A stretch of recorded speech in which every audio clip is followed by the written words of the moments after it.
So hello friends, आप सब लोग कैसे हैं। उम्मीद करती हूँ आप सब लोग ठीक होंगे और सेफ होंगे। So be at home and be safe. तो स्वागत करती हूँ मैं आप सब लोगों का आपके अपने यूट्यूब चैनल पर, जिसका नेम है बंसल एजुकेशन हब।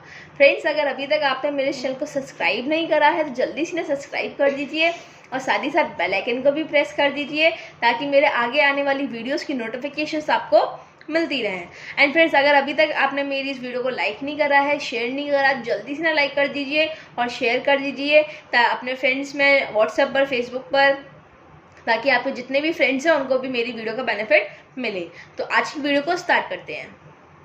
तो फ्रेंड्स, आज की जो वीडियो है वो है क्लास 11 के लिए। तो क्लास 11 हम लोग हमारा चैप्टर को डिस्कस कर रहे थे, जो कि था हमारा कंज्यूमर इक्विलिब्रियम का।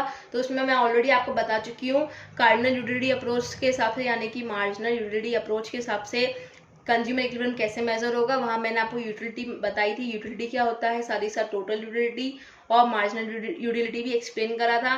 देन हमने ये भी जाना था consumer equilibrium in case of single commodity and double commodities.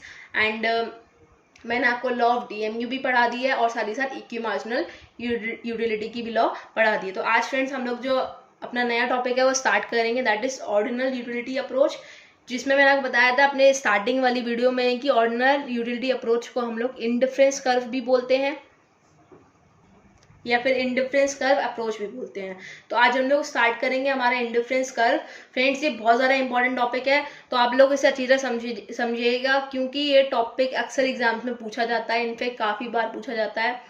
सो आप लोग समझिएगा इसको। तो हम लोग आज की वीडियो को स्टार्ट करते हैं। देखो, इंडिफरेंस कर्व हम लोग पहले जानते हैं कि इंडिफरेंस कर्व होता क्या है।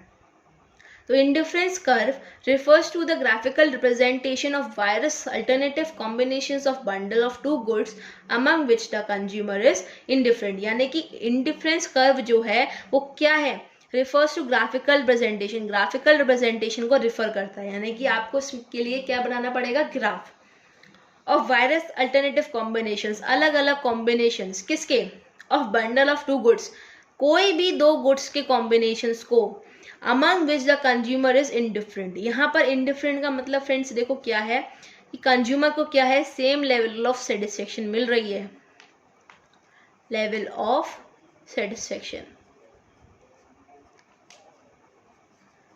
ठीक है, अब जब कंज्यूमर को सेम लेवल ऑफ सेटिस्फेक्शन मिल रही है हर उस कॉम्बिनेशन से, यानी कि कोई भी दो गुड्स की कॉम्बिनेशन से क्या मिल रही है, कंज्यूमर को सेम लेवल ऑफ सेटिस्फेक्शन मिल रही है।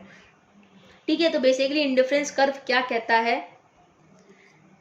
इंडिफरेंस कर्व ये कहता है कि जो इंडिफरेंस कर्व जो है वो अलग अलग कॉम्बिनेशन को रिप्रेजेंट करेगा जहां पर कंज्यूमर को इक्वल लेवल ऑफ सेटिस्फेक्शन मिलेगी। फ्रेंड्स, एक और इम्पॉर्टेंट पॉइंट मैं बता देती हूँ, जो हमने कार्डिनल यूटिलिटी अप्रोच पढ़ी थी उसमें हमने क्या पढ़ा था कि हम लोग एक, यानी कि उसमें भी हमने दो गुड्स लिए थे, ठीक है, लेकिन उसमें हमने न्यूमरिक वे में एक्सप्लेन करा कि हमें इस वाले गुड से इसको कितना पसंद है। हमने ऐसे करा था कि हमें 2 गुना ज़्यादा गुड ए से गुड बी पसंद है। ठीक है, यही तो हमने करा था, यानी कि दो कमोडिटीज़ हैं ए और बी, तो हम लोग को ज़्यादा सेटिस्फेक्शन किससे मिल रही है, 10% ज़्यादा सेटिस्फेक्शन मिल रही है बी से। तो हम लोग ने उसको न्यूमरिक वे में एक्सप्लेन करा था, लेकिन ऑर्डिनल यूटिलिटी अप्रोच में हम उसे रैंकिंग देंगे। क्या देंगे, रैंकिंग। क्या देंगे, रैंकिंग। ठीक है, अब देखो रैंकिंग कैसे देंगे। सपोज हम लोगों के पास दो कॉम्बिनेशन हैं, दो गुड्स हैं, that is ice cream and cold drink. ठीक, अब यहाँ पे समझ लो एक है मिस्टर एक्स और एक है मिस्टर वाई। ठीक है, अब मिस्टर एक्स क्या है, मिस्टर एक्स को ये कहते हैं कि मैं पहले आइसक्रीम को प्रेफर करूंगा, दूसरा कोल्ड ड्रिंक को प्रेफर करूंगा। सेम मिस्टर वाई जो है वो भी ये कहते हैं कि मैं आइसक्रीम को पहले प्रेफर करूंगा, कोल्ड ड्रिंक को बाद में। तो हम लोग एक और आदमी लेते हैं मिस्टर जेड, लेकिन मिस्टर जेड क्या कहते हैं, नहीं मैं पहले कोल्ड ड्रिंक पीऊंगा फिर आइसक्रीम खाऊंगा। तो according to mister X ice cream क्या है, उनकी पहली प्रेफरेंस है, यानी कि उसको वो ऐसे फर्स्ट रैंकिंग देंगे। दूसरी प्रेफरेंस क्या है, कोल्ड ड्रिंक, तो इसे दूसरी रैंकिंग देंगे। Same with mister Y. लेकिन अगर जो मिस्टर जेड है वो क्या कहेंगे, उनको पहले कोल्ड ड्रिंक को प्रेफर करना था, यानी कि वो कोल्ड ड्रिंक को पहली रैंकिंग देंगे और दूसरी रैंकिंग किसको देंगे, आइसक्रीम को।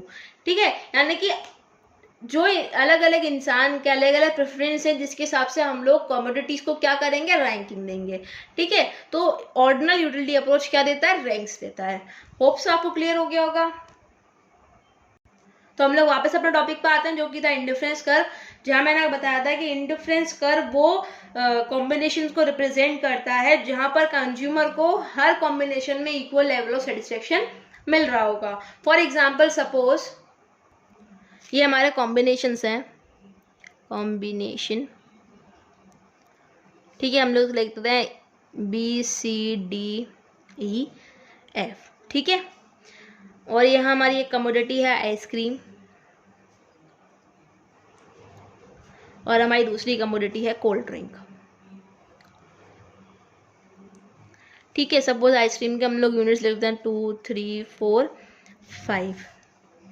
तो फ्रेंड्स देखो, अभी आप ये सीख लीजिए, देखिए कि जब हम लोग ये टेबल बनाते हैं तो इस टेबल को बनाने का फॉर्मेट क्या होता है। आप इन वाली देखो, आपको यूनिट्स दी हुई आएंगी तो कोई प्रॉब्लम नहीं है, लेकिन जब आपको इंडिफरेंस कर्व को एक्सप्लेन करना होगा तब आप एज ए एग्जाम्पल में ये लिख के आ सकते हैं। तो आप यूनिट्स को ना सिंपल एज अ नंबर लीजिएगा, ऊपर नीचे ना नहीं करना, ठीक है। अब इन सबका टोटल क्या है, 15 है, ठीक है। तो हमारी पहले कोल्ड ड्रिंक की यूनिट कितनी आ गई, 15 में से 5 गए 10 में से 4 गया 6 में से 3 गया 3 में से 2 गया 1। तो ये हमारी कोल्ड ड्रिंक की यूनिट्स निकल के आ गई, इनका कंजप्शन निकल के आ गया। तो आपको, मैं उम्मीद करती हूँ आपको टेबल बनानी आ गई होगी, ठीक है। अब हम इसको ग्राफ पे रिप्रेजेंट करेंगे, ग्राफ पे हम इसे प्लॉट करेंगे। देखो कैसे करेंगे, ये हमारा graph y axis, x axis, यहाँ हम लेते हैं कोल्ड ड्रिंक को और यहाँ लिया हमने आइसक्रीम को, ठीक है, ले लिया। अब हम लोग क्या करेंगे, देखो इसको प्लॉट कर देते हैं नंबर वाइज भी। ले लिया हमने यहाँ पे 3, 6, 9, 12, 15 एंड 18। यहाँ पे भी ले लिया 1, 2, 3, 4, 5, 6, 1, 2, 3, 4, 5 एंड 6। तो फिर देखो अब हम इसको प्लॉट कैसे करेंगे। अब ये देख रहे हैं कोल्ड ड्रिंक की हम लोग 15 यूनिट्स जब कंज्यूम कर रहे हैं, तो आइसक्रीम की कितनी है हमारी 1, यानी कि कोई भी एक कंज्यूमर अगर कोल्ड ड्रिंक की 15 यूनिट्स को कंज्यूम कर रहा है तो वो आइसक्रीम कितनी यूनिट ले रहा है, 1। फ्रेंड्स इस केस में आप ये याद रखिएगा कि जो इनकम है वो क्या है, फिक्स्ड है, क्या है, फिक्स, ठीक है। अगर सपोज आपकी 100 रुपीज़ की इनकम है तो आपकी 100 फिक्स है, ठीक है, ये आप एज्यूम करके चलना। अब देखो 15 पे 1 का वो था, तो देखो 15 एंड दिस इज 1। पहला पॉइंट प्लॉट कर लिया हमने, पहला कॉम्बिनेशन, इसको हम यहाँ पे बी लिख देते हैं। दूसरा कॉम्बिनेशन सी, आइसक्रीम की 2 यूनिट, कोल्ड ड्रिंक की 10 यूनिट। अब आप ये समझिएगा आइसक्रीम के कंजप्शन को क्या कर रहा है, इंक्रीज कर रहा है, और कोल्ड ड्रिंक के कंजप्शन को डिक्रीज कर रहा है। अब देखो 10 हमारा कुछ यहाँ पर आएगा, तो ये हमने 10 इसे भी प्लॉट कर लिया, ये हमारा पॉइंट नंबर सी हो गया। पॉइंट डी को देखते हैं, जो हमारा आइसक्रीम की 3 यूनिट्स और कोल्ड ड्रिंक की 6। देखो आइसक्रीम की 3 यूनिट्स और कोल्ड ड्रिंक की 6, वो इस तरीके से पॉइंट कर ली, हमारा डी वाला पॉइंट भी हो गया। देन आइसक्रीम की 4 यूनिट्स, कोल्ड ड्रिंक की 3, आइसक्रीम की 4 और कोल्ड ड्रिंक की 3, ठीक है। एंड यहाँ पर हम लोग लेके चलते हैं, यहाँ 1 ले लिया, 5 आइसक्रीम की और 1 कोल्ड ड्रिंक की। तो ये देखो कुछ है, हमने प्लॉट हो गया ये हमारा, ठीक है। यहाँ पे हमारा point E and point F, तो हमने पांचों कॉम्बिनेशंस को प्लॉट कर लिया। अब जब हम इन पॉइंट्स को ज्वाइंट करेंगे ना फ्रेंड्स, तो हमारा कुछ ग्राफ इस तरीके से आएगा, एक सर्कुलर फॉर्म में ग्राफ आएगा। यहाँ मैं आपको क्लियरली ड्रॉ करके दिखा देती हूँ, हमारा जो ग्राफ आएगा वो कुछ इस तरीके से आएगा, सर्कुलर फॉर्म में, ठीक है। यानी कि जो आप सर्कल बनाते हैं इस तरीके से, उसका जो 1/4 हिस्सा होता है, ये चीज़ इस तरीके से आएगा, ठीक है। तो हमारा क्या आ गया, हमने ग्राफ को प्लॉट कर लिया, जहाँ पे हम लोग की जो कॉम्बिनेशन है वो क्या दिखा रहे हैं। अब मैं आपको सिर्फ बड़े ग्राफ पे दिखाती हूँ, सेम कुछ वैसे ग्राफ है। अब देखो यहाँ जो हमारा पहला कॉम्बिनेशन था बी, जहाँ पे हम लोगों ने क्या करा था, 1 यूनिट आइसक्रीम की कंज्यूम करी थी एंड कोल्ड ड्रिंक की हमारी 15 यूनिट्स थी, तो हमारा पहला कॉम्बिनेशन। दूसरा कॉम्बिनेशन जो हमारा था वो हमारा सी से था, जहाँ हमने 2 यूनिट आइसक्रीम की कंज्यूम करी थी और 10 यूनिट कोल्ड ड्रिंक की। सेम डी पॉइंट था, 3 यूनिट आइसक्रीम की एंड 6 यूनिट्स कोल्ड ड्रिंक की। एंड देन ई वाला पॉइंट था, इसमें 4 यूनिट्स आइसक्रीम की एंड 3 यूनिट्स कोल्ड ड्रिंक की।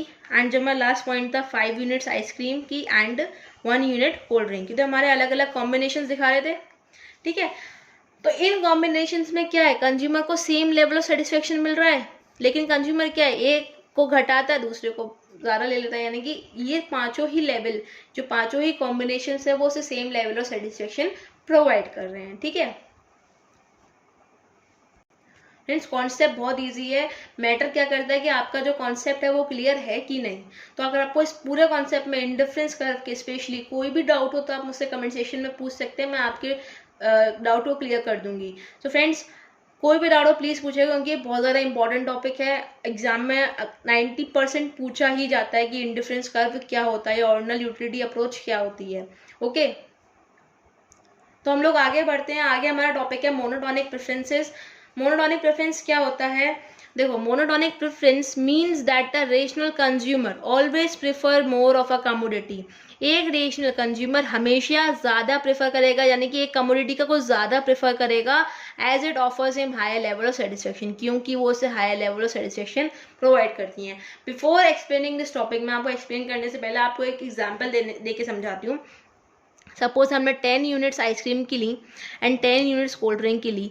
ठीक है, दूसरा बंडल जो हमारा है वो हमारा 7 यूनिट्स आइसक्रीम का है एंड 7 यूनिट्स कोल्ड ड्रिंक का है।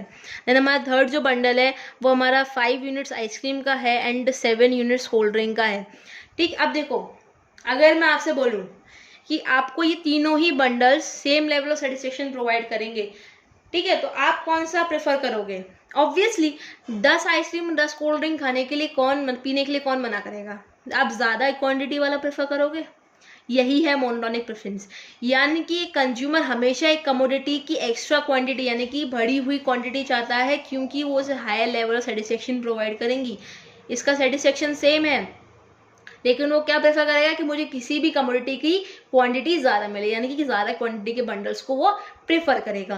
तो ये बहुत छोटा सा टॉपिक था, आप इसे आई थिंक पूछा भी जा सकता है एग्जाम में, 2 to 3 मार्क्स का क्वेश्चन हो सकते हैं, तो आप लोग इसे लिख के आ सकते हैं। ठीक है, हम लोग अपना आगे के टॉपिक को पढ़ते हैं, दैट इज इंडिफरेंस मैप। देखो, इंडिफरेंस मैप बहुत छोटा सा टॉपिक है एंड बहुत इजी टॉपिक है, आप इसको सिंपली याद रख सकते हैं। इंडिफरेंस कर्व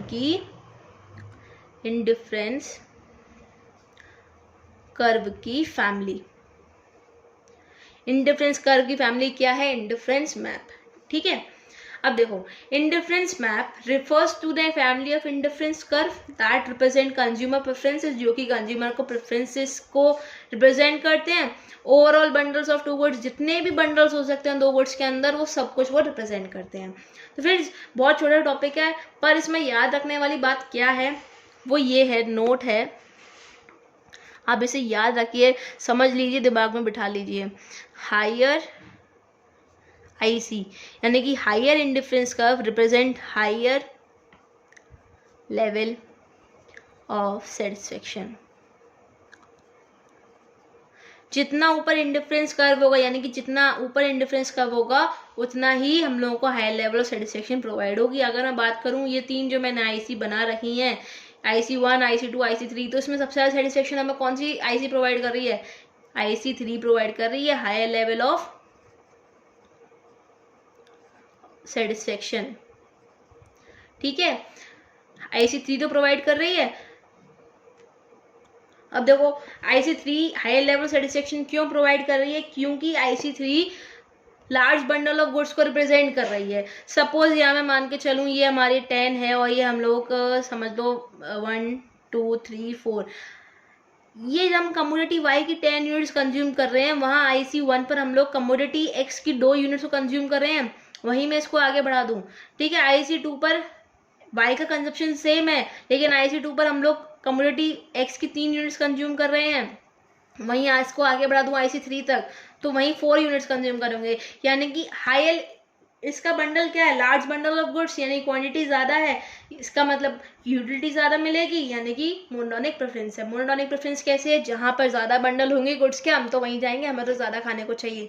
ठीक है, दैट इज इंडिफरेंस मैप। इसलिए जो हायर आईसी है वो हायर लेवल सेटिस्फेक्शन प्रोवाइड करती है due to the reason of monotonic preferences, क्योंकि हायर लेवल ऑफ आईसी हमेशा लार्जर बंडल ऑफ गुड्स को रिप्रेजेंट करेगी। Is it clear? अगर आपको अभी तक कोई भी डाउट हो तो आप मुझसे पूछ लीजिए कमेंट बॉक्स में, मैं आपको क्लियर कर दूंगी। ठीक है, हम लोग अपने आगे के टॉपिक पे बढ़ते हैं, that is marginal rate of substitution.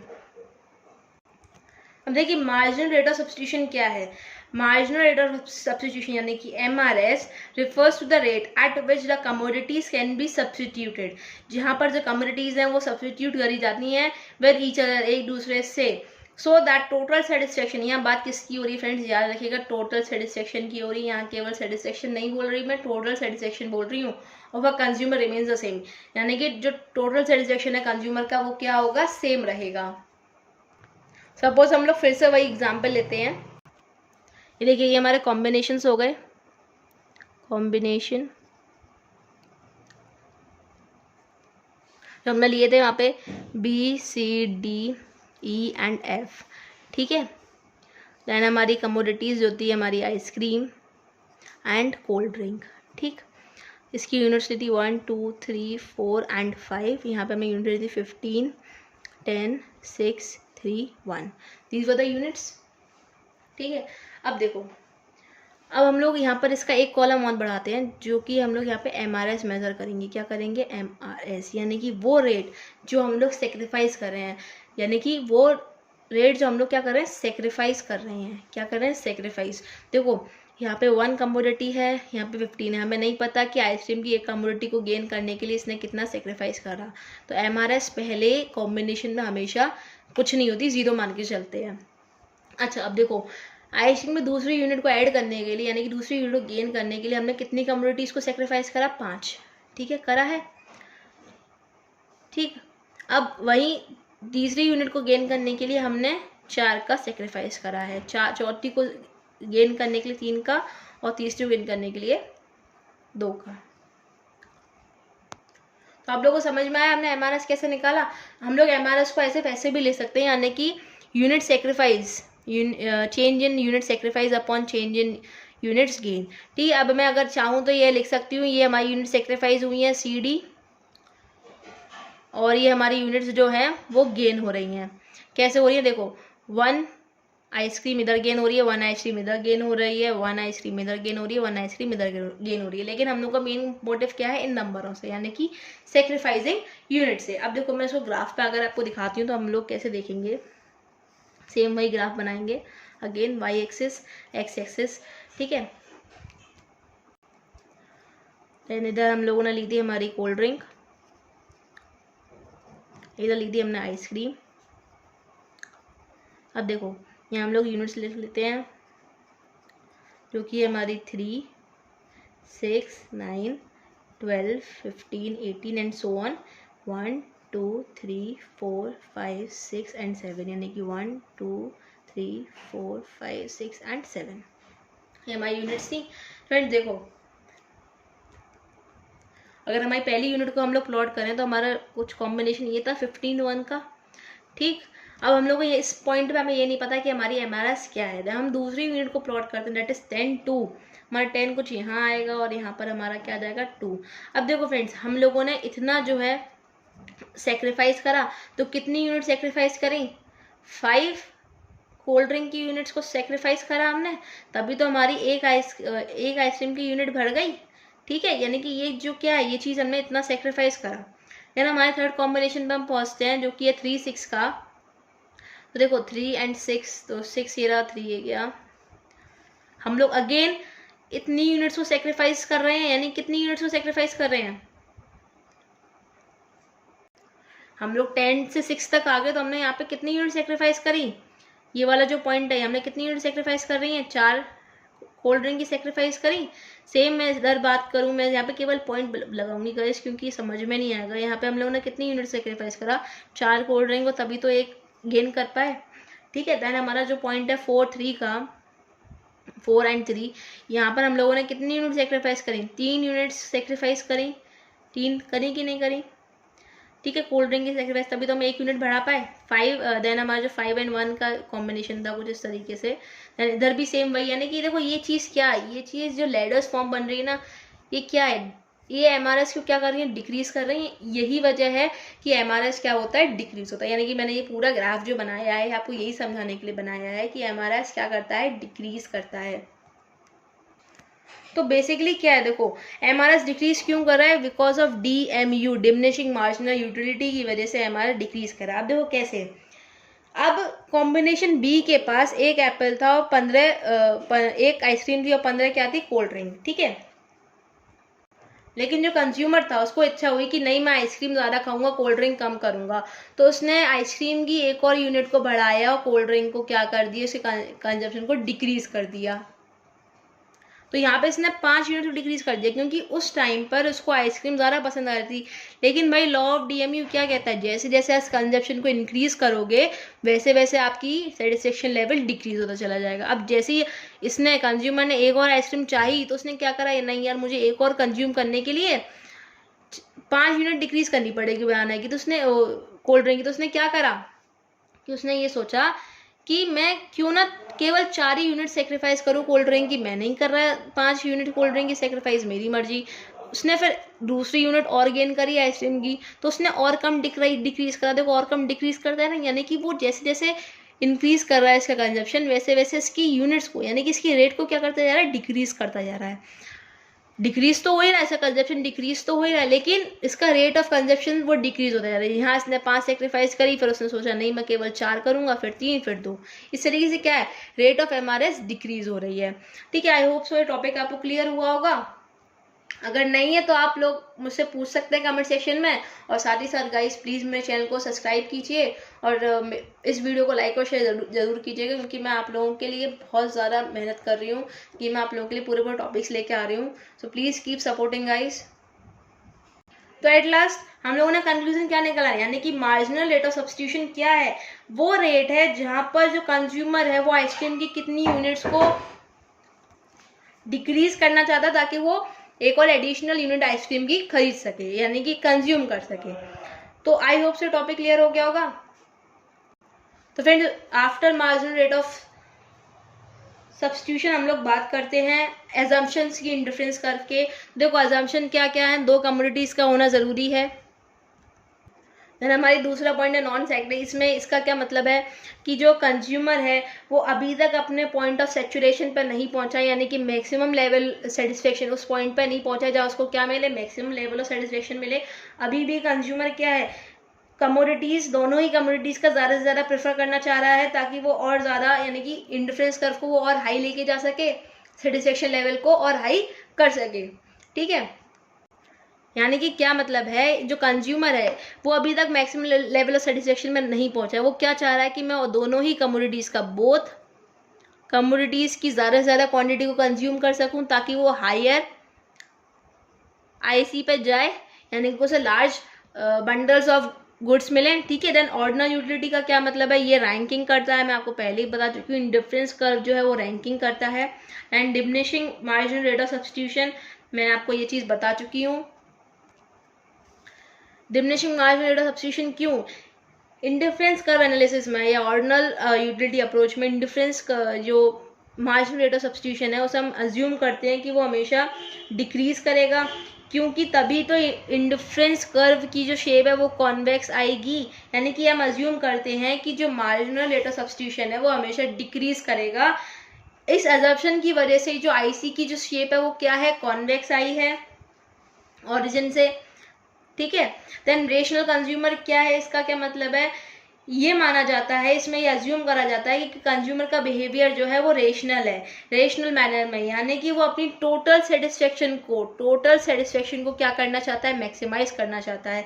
Again मैं बोल रही हूँ यहाँ पे टोटल सेटिस्फेक्शन मैक्सिमाइज कर रहा है rational consumer. Is it clear. देखो फिर हमारा बात है properties of indifference curve. Properties क्या क्या है इंडिफरेंस कर्व की, तो देखिए indifference curve are always convex to origin. जो इंडिफरेंस कर्व हैं वो ऑरिजिन के कॉन्वेक्स होते हैं। सेम वही पॉइंट क्यों होते हैं, क्योंकि इसमें एम आर एस क्या मानी जाती है, अज्यूम करी जाती है, डिक्रीजिंग अज्यूम की जाती है। फिर इसमें नोट करने वाली बात क्या है कि जो एम आर एस है वो क्या इंडिकेट करता है, स्लोप ऑफ इंडिफरेंस कर्व। ठीक है, MRS indicate the slope of indifference curve. Slope क्या है इसका, कॉन्वेक्स टाइप है, यानी कि डिमिनिशिंग है। देन हम सेकंड पॉइंट पे आते हैं that indifference curve slopes downward. जो इंडिफरेंस कर्व है वो क्या स्लोप करता है, डाउनवर्ड, क्योंकि MRS भी कैसे होती है, डाउनवर्ड होती है। अब देखो डाउनवर्ड स्लोपिंग क्यों होता है, क्योंकि अगर कंज्यूमर किसी भी एक गुड का कंजप्शन बढ़ाता है तो ऑब्वियस है उसको दूसरी गुड का कंजप्शन जो है डिक्रीज करना पड़ेगा, यानी कि सेकंड गुड है उसकी, उसका कंजप्शन क्या करना पड़ेगा, डिक्रीज। ठीक है, ताकि उसकी जो टोटल सेटिस्फेक्शन है, क्या है, टोटल सेटिस्फेक्शन है वो क्या रहे, सेम रहे। बेसिकली डाउनवर्ड स्लोप क्यों क्या करता है, क्योंकि वो टोटल सेटिस्फेक्शन को चेंज नहीं होने देना चाहता। वो क्या क्या कहता है कि मेरी टोटल सेटिस्फेक्शन जो है वो सेम रहेगी। ठीक है, ओके, तो इसलिए वो इंडिफरेंस कर्व स्लोप करता है downward. Then higher indifference curve represent the higher level satisfaction, मैं आपको बता चुकी हूँ। जितना ज़्यादा ऊपर आईसी होगा उतना ज़्यादा हाई लेवल सेटिस्फेक्शन कंज्यूमर को मिलेगा, यानी कि लार्ज बंडल ऑफ गुड्स मिलेंगे, क्वांटिटी हायर रहेगी। किसके हिसाब से, मोनोटोनिक प्रेफरेंस के हिसाब से। देन हमारा फोर्थ पॉइंट है indifference curve never intersect each other.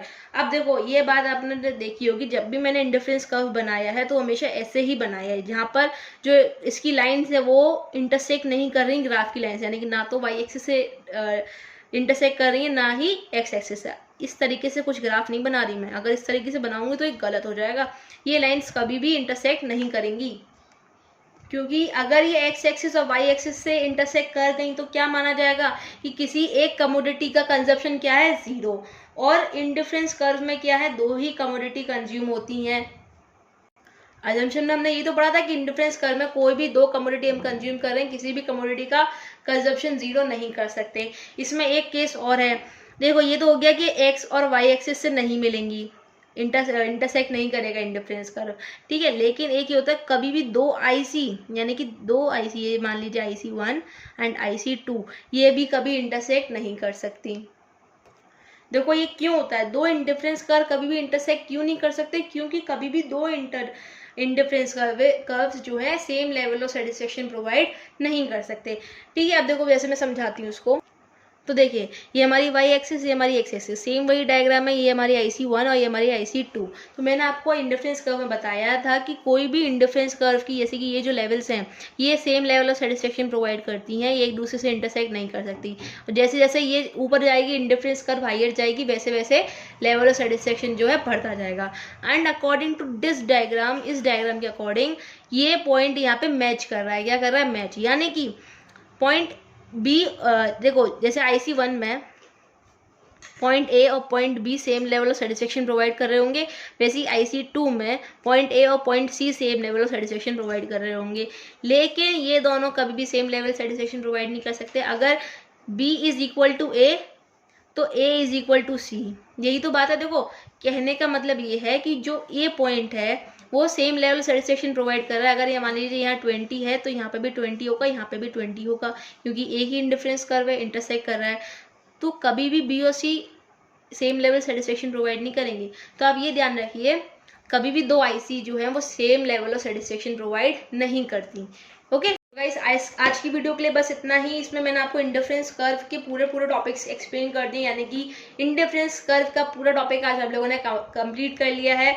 और अगर आपको इस पूरे टॉपिक में कोई भी डाउट हो तो आप मुझसे कमेंट सेक्शन में पूछ सकते हैं। मैं पूरी कोशिश करूंगी कि मैं आपके उस डाउट को क्लियर कर सकूं। And friends please keep supporting me, मेरे चैनल को सब्सक्राइब कीजिए, साथ ही साथ वीडियो को लाइक और शेयर करिए, क्योंकि मैं इससे बहुत ज़्यादा मोटिवेट होती हूँ कि मैं आप लोगों के लिए ऐसी और वीडियोज़ को लेके आती रहूँ। So keep supporting me guys, thank you.